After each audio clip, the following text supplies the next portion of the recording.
Père et du Fils et du Saint-Esprit, ainsi soit-il. Mes chers fidèles, la nouvelle situation de la chapelle oblige de changer un petit peu la disposition aussi des fidèles après la messe pour pouvoir vous adresser la parole dans le silence le plus possible.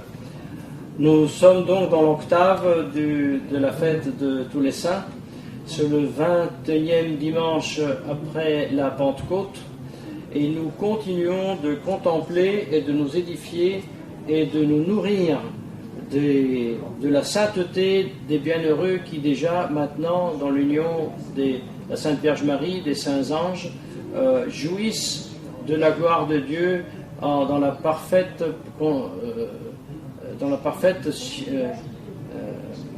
science et certitude de ne plus jamais perdre l'amitié de Dieu et la gloire et la félicité éternelle. Voilà le but pour lequel nous voulons travailler ici sur terre, pour lequel nous voulons continuer de combattre ici sur terre, de rester fidèlement catholique sans aucune compromission avec l'apostasie du modernisme, avec l'apostasie de la contre-église conciliaire. Mais pour faire ceci, il faut d'une part, et c'est vrai, et indispensable, et même chronologiquement en premier lieu, combattre l'erreur et combattre l'hérésie et la dénoncer et professer à nouveau la vérité, les vérités révélées, surnaturelles, et puis aujourd'hui aussi il faut ajouter une grande partie des vérités naturelles, les 10 commandements à rappeler. Mais ceci ne ôte pas la nécessité absolue de rechercher la sainteté.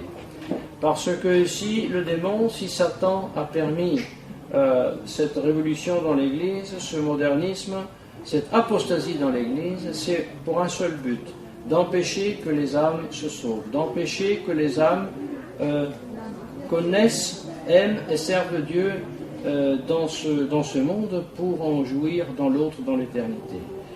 Et la première chose donc à ôter dans une âme pour l'éloigner de Dieu, c'est l'humilité, c'est la générosité, c'est la chasteté.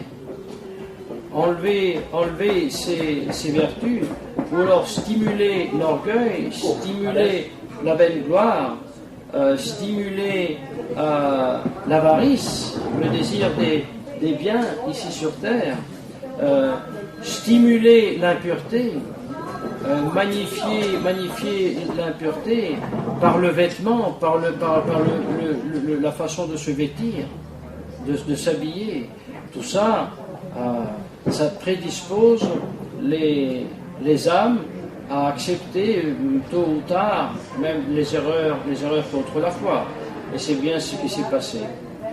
Mais il est vrai que pour tourner en arrière, il faut, après avoir rétabli les vérités de foi et condamné les erreurs et l'hérésie et l'apostasie, il faut, et on ne peut pas autrement, que repratiquer l'humilité, la libéralité, la chasteté, la patience, la sobriété, la bienveillance, la fraternité et le zèle au service de Dieu.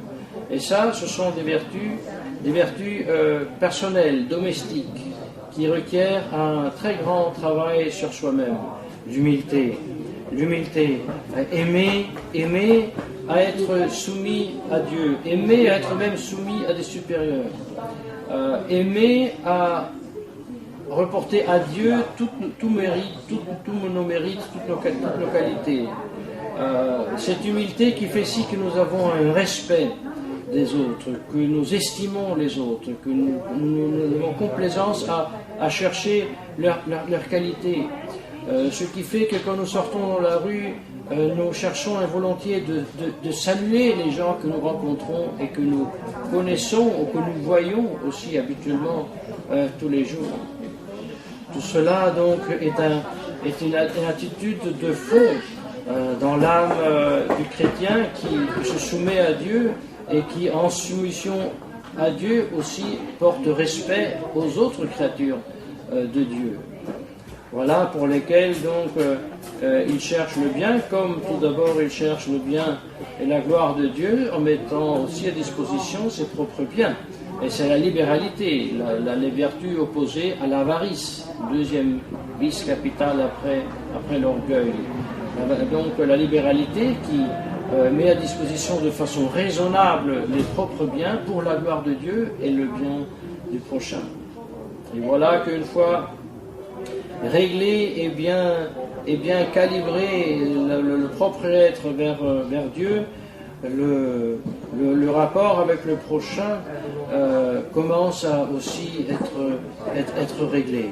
Mais non pas tout d'abord mettant une règle et mettant en ordre les sentiments, les désirs plus bas, les désirs de la chair. Et c'est la grande vertu de la chasteté qui opère ce miracle de l'ordre rétabli dans le corps humain qui est quand même blessé par le péché originel. Oui, le chaste n'est pas un manichéen, n'est pas un phariséen. Il ne nie pas sa corporéité, il ne nie pas le besoin qu'il ressent des désirs de la chair, et en toute humilité, il le professe à Dieu.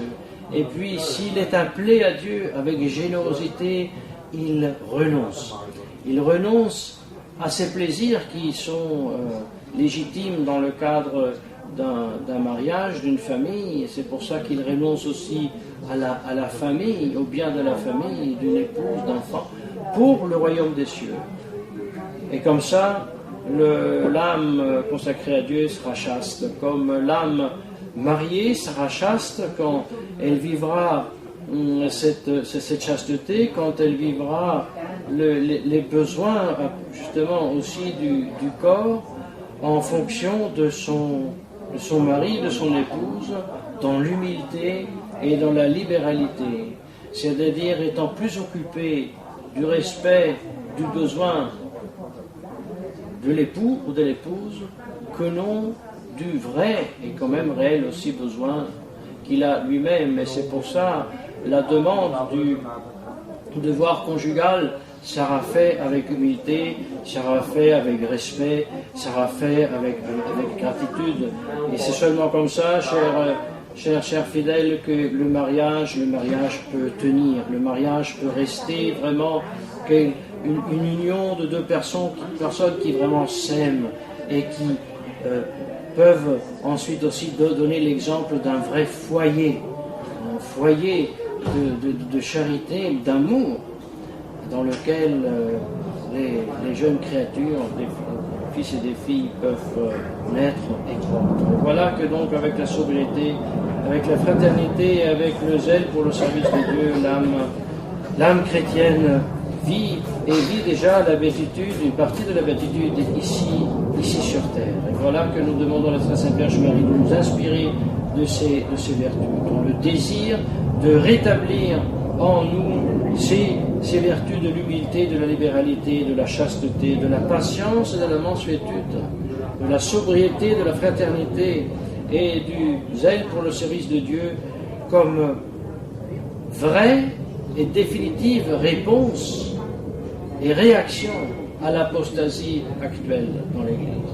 Parce que si Satan a voulu cette apostasie dans l'Église, c'est justement pour enlever dans les âmes l'humilité, la chasteté, la fraternité, la sobriété, la patience, la mansuétude.